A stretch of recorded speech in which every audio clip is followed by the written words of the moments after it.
അപ്പൊ എല്ലാ കൂട്ടുകാർക്കും എന്റെ ഹൃദയം നിറഞ്ഞ വിഷു ആശംസകൾ. നിങ്ങൾ വിഷു ഒക്കെ തകർക്കുമെന്ന് തന്നെ ഞാൻ പ്രതീക്ഷിക്കുന്നു. നമ്മൾ കുറച്ച് ദിവസമായിട്ട് വീഡിയോ ചെയ്യാതെ ഉണ്ടായിരുന്ന കാര്യം എന്ന് പറഞ്ഞാൽ എനിക്ക് നല്ല രീതിയിൽ തന്നെ പനിയടിച്ച് കിടക്കുക തന്നെയായിരുന്നു. അതുകൊണ്ടായിരുന്നു നമ്മൾ ആക്ച്വലി വീഡിയോ ഒന്നും ചെയ്യാതിരുന്നത്. ഇപ്പോൾ വലിയ കുഴപ്പമില്ല. ആൻഡ് നിങ്ങൾ ആക്ച്വലി വിഷുവായിട്ട് ഏതൊക്കെ സിനിമകളാണ് നിങ്ങൾ കണ്ടതെന്നുള്ള കാര്യങ്ങളെല്ലാം നിങ്ങൾക്ക് താഴെ കമന്റ് ബോക്സിൽ കമന്റ് ചെയ്യാവുന്നതാണ്. ഞാൻ 2 സിനിമ ഞാൻ കണ്ടിട്ടുണ്ടായിരുന്നു. നമ്മുടെ ആലപ്പുഴ ജിംഖാല ഞാൻ കണ്ടിട്ടുണ്ടായിരുന്നു. അതുകൂടാതെ തന്നെ നമ്മുടെ ബേസിൽ ജോസഫിന്റെ മരണമാസം കണ്ടിട്ടുണ്ടായിരുന്നു. ഇത് 2 വെച്ച് നമ്മൾ നോക്കുവാണെങ്കിൽ എനിക്ക് കുറച്ചും കൂടി ഇഷ്ടപ്പെട്ട നമ്മുടെ ആലപ്പുഴ ജിംഖാലയാണ്. കാരണം എന്ന് പറഞ്ഞാൽ ആ ഒരു സിനിമ കുറച്ചുകൂടി നൈസായിരുന്നു. നസ്ലീൻ അതിനകത്ത് പൊളിയായിട്ടൊക്കെ അഭിനയിച്ചിട്ടുണ്ടായിരുന്നു. അതുകൂടാതെ തന്നെ അവിടുത്തെ ആ ഒരു ഗ്യാങ്ങും കാര്യങ്ങളൊക്കെ വൻ പൊളി തന്നെയായിരുന്നു.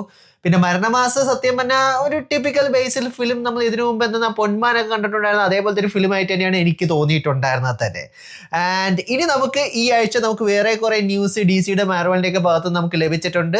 അതിലേക്ക് നമുക്ക് കടക്കാം. പിന്നെ ബസൂക്ക ഞാൻ കണ്ടില്ല. നിങ്ങൾ കണ്ടിട്ടുണ്ടായിരുന്നെങ്കിൽ എങ്ങനെ ഉണ്ടായിരുന്നു ബസൂക്ക എന്നുള്ള കാര്യങ്ങൾ നിങ്ങൾക്ക് കമന്റ് ബോക്സിൽ കമന്റ് ചെയ്യാവുന്നത് തന്നെയാണ്.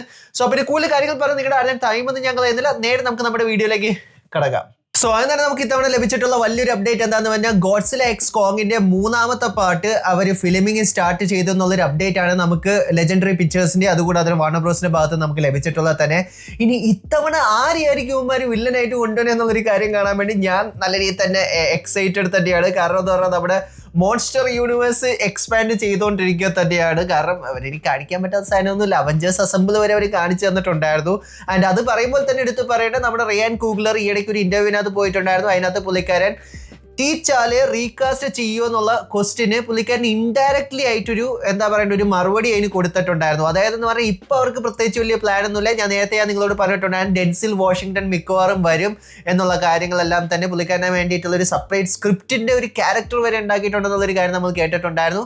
പക്ഷേ റിയാൻ കൂഗ്ലർ ഇപ്പോൾ നമ്മളോട് പറഞ്ഞിട്ടുള്ള ഒരു കാര്യം എന്താണെന്ന് ചോദിച്ചു കഴിഞ്ഞാൽ സീക്രട്ട് വാർസിന് ശേഷം അവർ മിക്കവാറും ടീച്ചാലെ റീകാസ്റ്റ് ചെയ്യുമെന്നാണ് നമുക്കിപ്പോൾ മനസ്സിലാക്കാൻ കഴിഞ്ഞിട്ടുള്ളത് തന്നെ. സോ ഈ അടുത്തിടയിൽ നമ്മൾ ഹോളിവുഡിൽ നിന്ന് നോക്കുവാണെങ്കിൽ അതിനകത്ത് ഇറങ്ങിയിട്ടുള്ളതിലേക്ക് അത്യാവശ്യം നല്ലൊരു പടം തന്നെയായിരുന്നു മൈൻക്രാഫ്റ്റ് ദ മൂവി.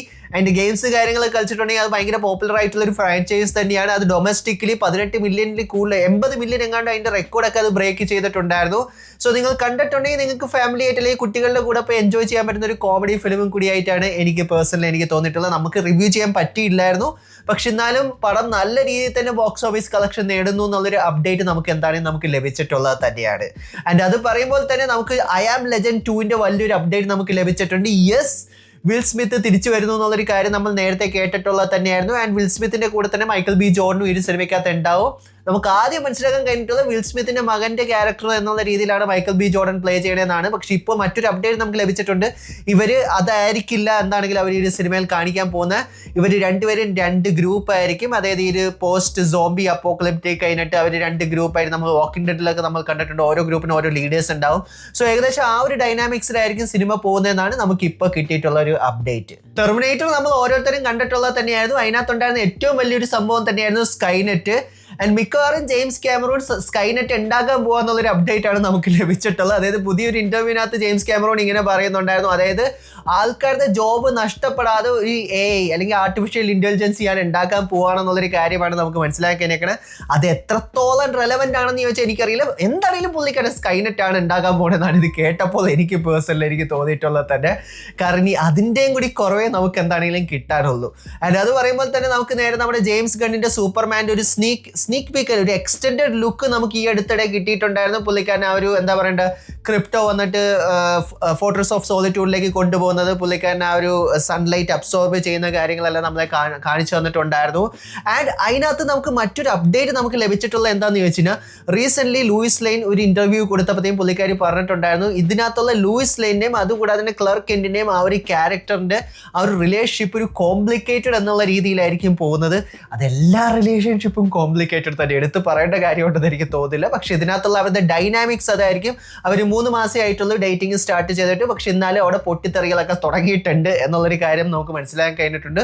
സോ ആ ഒരു ഡൈനാമിക് ആയിരിക്കും ക്ലർക്കിന്റെ ഭാഗത്തുനിന്ന് ലൂയിസിന്റെ ഭാഗത്തുനിന്ന് നമ്മൾ ഈ ഒരു സിനിമയിൽ കാണാൻ പോകുന്നത്. സോ കഴിഞ്ഞ വീഡിയോയ്ക്കകത്ത് നമ്മൾ ആക്ച്വലി ഡൂംസ്ഡേയുടെ കാസ്റ്റിംഗിലേക്ക് നോക്കിയപ്പോൾ അതിനകത്ത് മിസ്സായി പോയിട്ടുണ്ടായിരുന്നു കുറച്ച് അവഞ്ചേഴ്സിനെ കുറിച്ച് നമ്മൾ സംസാരിച്ചിട്ടുണ്ടായിരുന്നു.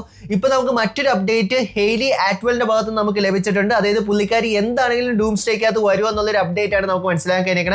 ഏതൊരു ക്യാരക്ടറാണ് നമുക്ക് എന്താണെങ്കിലും അറിയില്ല. ചിലപ്പോൾ നമ്മൾ ക്യാപ്റ്റൻ കാർട്ടറിനെയൊക്കെ നമ്മൾ കണ്ടിട്ടുണ്ടെങ്കിൽ ചിലപ്പോൾ അത് തന്നെ ആയിരിക്കും, എനിക്ക് അറിയില്ല.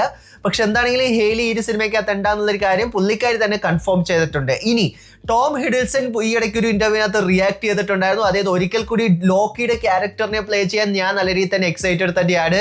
ആൻഡ് ഈ ഒരു ക്യാരക്ടർ ഈ ഒരു MCU അല്ലെങ്കിൽ എൻ്റെ കരിയറിൽ തന്നെ മറക്കാൻ പറ്റാത്തൊരു ക്യാരക്ടർ തന്നെയാണെന്നൊക്കെ നമ്മുടെ ടോം ഹിഡിൽസൺ പറയുന്നുണ്ട്. ഞാൻ ഇത്രയും പറയുന്നുള്ളൂ, ഡോക്ടർ ഡൂം നമ്മുടെ ലോക്കിയെ കൊല്ലരുത്. മിക്കവാറും അതിന് സാധ്യത വളരെ കൂടുതലായിട്ടാണ് നമുക്ക് കാണാൻ കഴിഞ്ഞിട്ടുള്ളത് തന്നെ.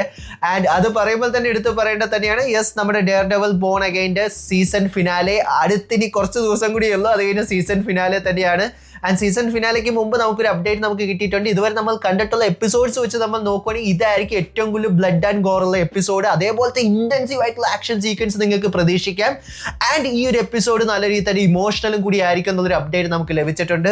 സോ നിങ്ങൾ എന്താണെങ്കിലും കണ്ടുകൊണ്ടിരിക്കുകയാണോ, നിങ്ങൾക്ക് എന്ത് തോന്നി എന്നുള്ള കാര്യങ്ങൾ കമന്റ് ബോക്സിൽ കമന്റ് ചെയ്യുക. സോ ഇനി ഫാന്റാസ്റ്റിക് ഫോറിന്റെ പുതിയ സിനിമയെ കുറിച്ചിട്ടുള്ള അതിന്റെ ഡയറക്ടർ ആയിട്ടുള്ള മാറ്റ് ഷക്മാന്റെ ഭാഗത്ത് നിന്ന് നമുക്കൊരു അപ്ഡേറ്റ് നമുക്ക് ലഭിച്ചിട്ടുണ്ട്. പുള്ളിക്കാരൻ പറഞ്ഞിട്ടുള്ളതെന്ന് പറഞ്ഞു കഴിഞ്ഞാൽ ഇതൊരു ഓൾട്ടർനേറ്റീവ് യൂണിവേഴ്സിൽ സംഭവിക്കുന്ന ഒരു സിനിമ തന്നെയാണ്. അതുകൊണ്ട് തന്നെ ഇതിനു മുമ്പ് നിങ്ങൾ കണ്ടിട്ടുള്ള മാർവൽ സിനിമകൾ പോലെ ഈ സിനിമയ്ക്കകത്ത് ഈസ്റ്റർ എഗ് ആരും പ്രതീക്ഷിക്കരുത്, കമിയോസ് ആരും പ്രതീക്ഷിക്കരുത്, റെഫറൻസ് ആരും പ്രതീക്ഷിക്കരുത്. ഇതാണ് ഇതിന്റെ ഡയറക്ടർ പറയുന്നത്. പക്ഷെ മാർവൽ അങ്ങനെ ചെയ്യുമെന്ന് എനിക്ക് എന്താണെങ്കിലും വലിയ ഉറപ്പൊന്നുമില്ല. മിക്കവാറും നമുക്ക് പോസ്റ്റ് ക്രെഡിറ്റ് സീനും മിഡ് ക്രെഡിറ്റ് സീനും ഒക്കെ നമുക്ക് എന്താണെങ്കിലും കണക്റ്റഡ് കിട്ടും. കാരണം അവർ ഏതൊരു പ്രൊജക്ട് ഉണ്ടാക്കുവാണെങ്കിൽ അത് എങ്ങനെയെങ്കിലും കണക്ട് ചെയ്യാനേ അവർ ഉദ്ദേശിക്കുള്ളൂ. കാരണം ഡോക്ടർ ഡൂമിനെ തന്നെ എന്താണെങ്കിലും അവർക്ക് ഇതിനകത്ത് ഇൻട്രൊഡ്യൂസ് ചെയ്തേ പറ്റുള്ളൂ. സോ ഒരു രീതിയിൽ അത് എന്താണെങ്കിലും കണക്ട് ചെയ്യും. ഈവൻ ഈ ഒരു സിനിമ എന്താ പറയുക ഓൾട്ടർനേറ്റീവ് യൂണിവേഴ്സിലാണെങ്കിലും ഇതിന്റെ ഡയറക്ടർ അങ്ങനെയാണ് പറയുന്നെങ്കിലും എനിക്ക് തോന്നുന്നില്ല നമുക്ക് ഫൈനലി സിനിമ കിട്ടുമ്പോൾ ഇതെല്ലാം ഒരു കണക്റ്റഡ് MCU മാർവൽ സിനിമാറ്റിക് യൂണിവേഴ്സിലേക്ക് കൊണ്ടുവരും എന്നുള്ളൊരു കാര്യത്തിൽ ഒരു ഡൗട്ടും ഇല്ല. പിന്നെ നമുക്ക് റീസെന്റ് ട്വിറ്ററിനകത്ത് ഒരു ചെറിയൊരു സ്നീക്ക് പീക്ക് നമുക്ക് കിട്ടിയിട്ടുണ്ടായിരുന്നു. നമ്മുടെ എന്താ പറയണ്ടേ ഹ്യൂമൻ ടോർച്ചിന്റെ ഒരു കോൺവെർസേഷൻ നമുക്ക് ലഭിച്ചിട്ടുണ്ടായിരുന്നു ഫാന്റാസ്റ്റിക് ഫോറിൻ്റെത്. സോ നിങ്ങൾ ആ ഒരു ക്ലിപ്പ് കണ്ടോ ഇല്ല എന്നുള്ള അഭിപ്രായങ്ങൾ നിങ്ങൾക്ക് കമന്റ് ബോക്സിൽ കമന്റ് ചെയ്യാൻ തന്നെയാണ്. ആൻഡ് നമുക്കറിയാം ഈ അടുത്തിടയിൽ RDJയുടെ പിറന്നാളായിരുന്നു. ആൻഡ് അതിൻ്റെ ഇടയ്ക്കകത്ത് പുള്ളിക്കാൻ ഒരു ഫോട്ടോ പോസ്റ്റ് ചെയ്തിട്ടുണ്ടായിരുന്നു. ആൻഡ് അതിനകത്ത് നമുക്കൊരു പുതിയൊരു ഹെയർ സ്റ്റൈലൊക്കെ നമുക്ക് RDJയുടെ നമുക്ക് കാണാൻ കഴിഞ്ഞിട്ടുണ്ട്. ആൻഡ് ഫാൻസ് ഒക്കെ അസ്യൂം ചെയ്യുന്നത് അടുത്ത് തന്നെ നമുക്ക് മിക്കവാറും കോമിക് ബുക്ക് ആക്യുറേറ്റ് ആയിട്ടുള്ള ഡോക്ടർ ഡൂമിന്റെ ഒരു ഫസ്റ്റ് ലുക്ക് നമുക്ക് റിവീൽ ചെയ്യും. അതിന്റെ ഭാഗമായിട്ടാണ് പുള്ളിക്കാൻ ഈ ഒരു ഹെയർ സ്റ്റൈൽ ചെയ്തേക്കണേന്നാണ് പല ആൾക്കാരും പറയുന്നത്. നിങ്ങൾക്ക് എന്ത് തോന്നുന്നു എന്നുള്ള അഭിപ്രായങ്ങൾ നിങ്ങൾക്ക് കമന്റ് ബോക്സിൽ കമന്റ് ചെയ്യാൻ തന്നെയാണ്. സോ ഏകദേശം ഇത്രയും കാര്യങ്ങൾ തന്നെയാണ് ഈ ആഴ്ചയുള്ള ന്യൂസിൽ എനിക്ക് നിങ്ങളായിട്ട് പങ്കുവയ്ക്കാനുള്ളൊരു കാര്യം. എനിക്കറിയാം ഞാൻ വീണ്ടും പറയാൻ പോകുന്ന ഒരു ക്ലീഷേ ആയിട്ടുള്ളൊരു കാര്യം തന്നെയാണ്. ഇനി എന്താണെങ്കിലും വലിയ ലാഗ് ഒന്നും ഉണ്ടാവില്ല. എല്ലാ ദിവസവും നമ്മൾ വീഡിയോ ചെയ്യാൻ ഞാൻ ശ്രമിക്കുന്നത് തന്നെയായിരിക്കും. So once again thank you so much for watching this video. നിങ്ങൾക്ക് വീഡിയോ ഇഷ്ടപ്പെട്ടാൽ ലൈക്കും ഷെയറും ചെയ്യാവുന്ന കാര്യം തന്നെയാണ്. പിന്നെ നമ്മുടെ ചാനലിനെ വളർത്താൻ വേണ്ടി നിങ്ങളുടെ ഓരോരുത്തരുടെയും സപ്പോർട്ട് എൻ്റെ കൂടെ വേണം. എന്നാൽ മാത്രമേ നമുക്ക് ആ ഒരു 100K എന്നുള്ളൊരു ഗോളിൽ ഈ വർഷമെങ്കിലും എത്താൻ പറ്റുള്ളൂ. സോ അതുണ്ടാവുമെന്ന് എനിക്കറിയാം, ഞാൻ പ്രതീക്ഷിക്കുന്നു. So support. So once again thank you so much for watching this video. Stay safe guys, stay awesome. See you guys next episode.